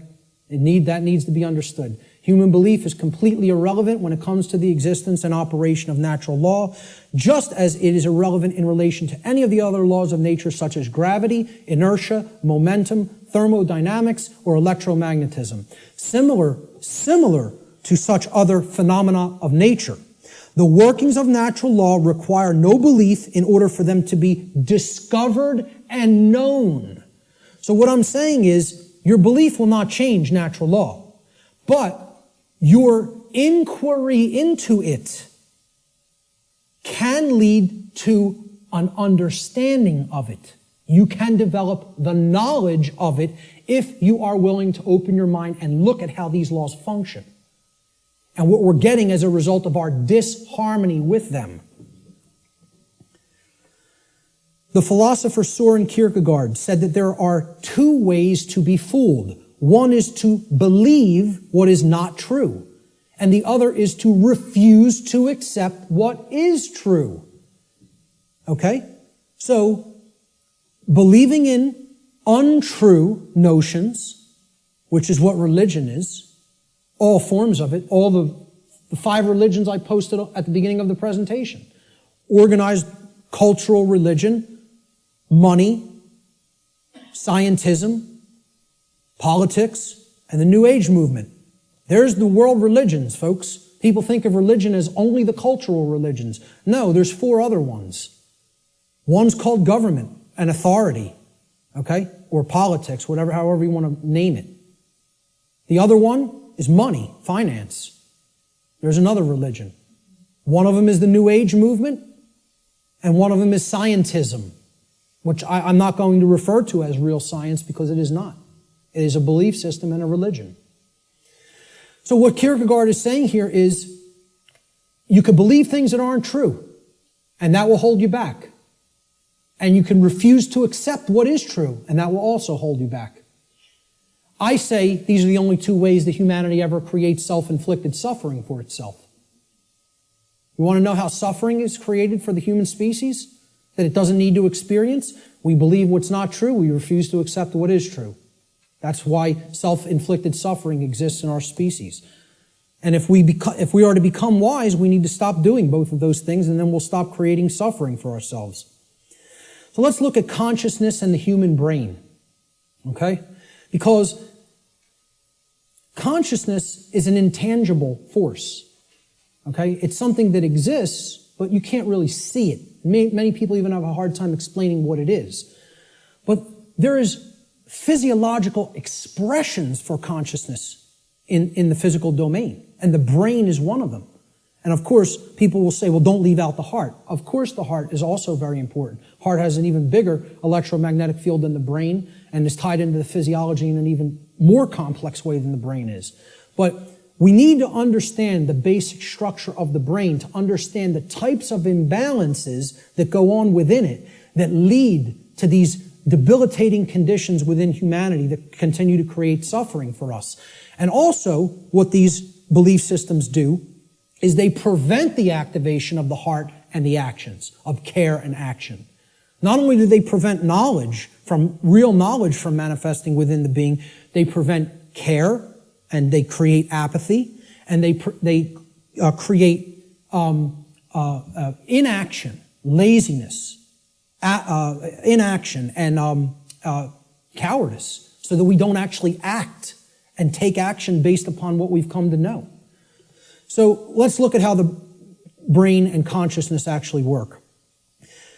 People will also try to give ridiculously overcomplicated and mystified definitions of what consciousness means. And many people are even scared of the term, okay? We have to demystify these terms and bring them down to real simple English and real simple concepts that the average person can grasp, okay? And stop trying to make it more complicated than it is. Being conscious of something, meaning having consciousness of it, is an ability of the being to recognize patterns. Remember, this is all about pattern recognition. To recognize patterns and meaning with respect to events that are taking place or have taken place, okay, both within oneself, okay, in the inner realm, in the lesser realm, the realm of the individuated consciousness, and in the realm in which the self exists and operates, the macrocosm. So let's break it down, right? Ability of a being to recognize patterns and meaning with respect to events taking place within oneself, the microcosm, and in the macrocosmic world, the world at large. And the events taking place is the truth. So it's our ability to accurately perceive truth of what has happened and what is happening. That's consciousness. That's consciousness. And it's made way overly complicated by people. It's mostly made overly complicated in the New Age movement, again, which I can't stress enough how big of a deception it is. For people, really have to go and check out my work on the New Age deception. Okay? It's on my website. It's in the video section, and it's in the podcast section. And it's a 7-hour presentation. But I'm telling you, it will be as worthwhile for you to check out as this seminar. So, that's what consciousness is. Now, how does consciousness express? There's a difference between what it is and how it expresses in our life. Consciousness expresses. I ask people, just tell me, what are the ways you could ever make yourself known to any other being? How can any other being come to know who you are in this incarnation, in this physical manifestation? How could they possibly come to know you? How could you manifest yourself or make yourself known to them? And there's only three ways: thoughts, emotions, and actions. Okay? And I would say speech falls into the line of the combination of thoughts and emotions. And speech is also a form of action. I'm using force to, make the air flow over my vocal cords to make sounds come out so that you can hear what the concepts I'm trying to express. So it is a form of action. And it derives from what we have thought up to this point and the emotions that we have, and we could express it through speech. So thought, emotion, and action. Thought you have to look at as the creative force that is the expression for consciousness within the individual. Okay? So it's a neutral force. You don't look at your thoughts as masculine or feminine, do you? But you do look at them as creative forces. In order for anything to manifest in the physical domain, it had to first exist as a thought. This computer, somebody had to envision all the parts, how it works, how it's put together. Okay? This camera equipment, the clothes you're wearing, the seats, everything that exists had to first exist in the realm of thought. Had to. By law.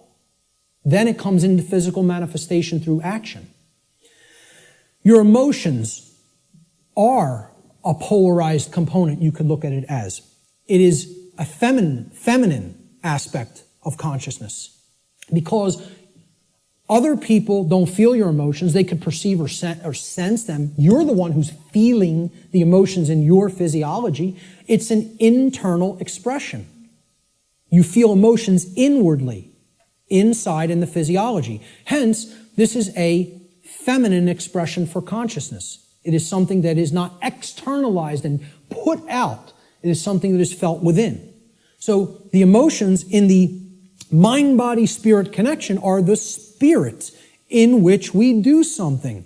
Okay, so that's the feminine force or the spirit. Of course, thoughts are within our mind, hence that's the mind component of the consciousness. Then there's a marriage between them.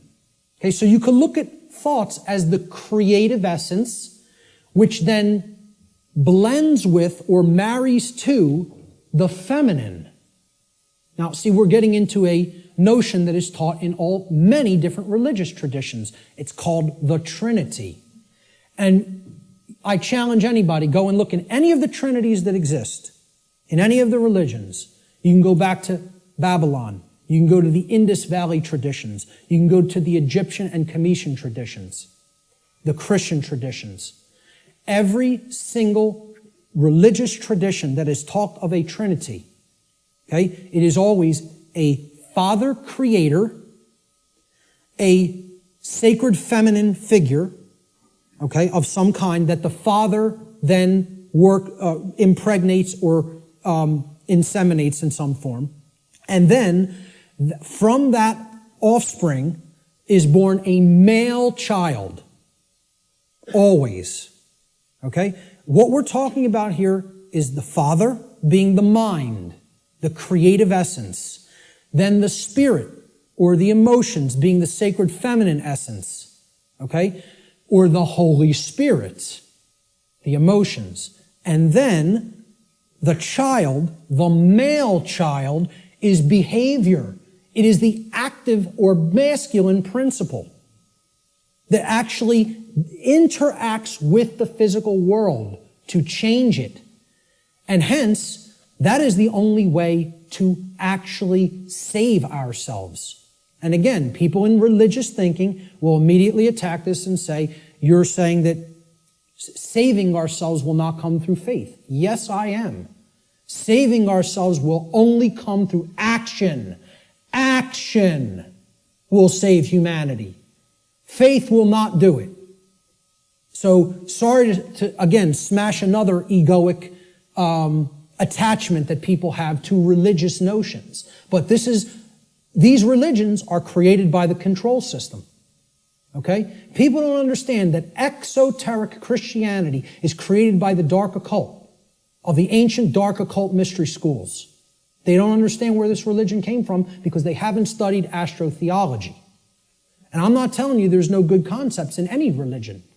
I say take all the good concepts and leave the nonsense. Because one of the nonsense is that you need to believe in something to be saved from the current human condition. You don't need to believe in a thing. You need to know the truth. And right in their own religion, there it is. Let me just stay on this for a moment, because in their own scripture, the exoteric Christian scriptures, what is the one prescription that the Christ figure gives to the people when he is asked about freedom? He's only asked about freedom like once in the Gospels, okay? In the words attributed to his teachings. And they want to know what will save us, what will make us free, and what is his prescription? Truth shall make you free. No, that is not. There's something missing there. You're close.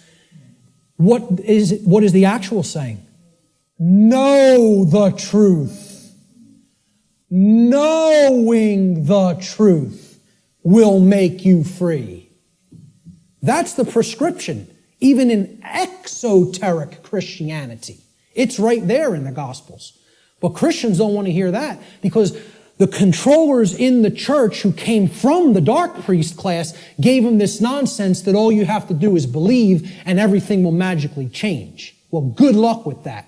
When people's behaviors have no alignment with morality, you think your belief's going to change something? Again, let me know how that works out for you.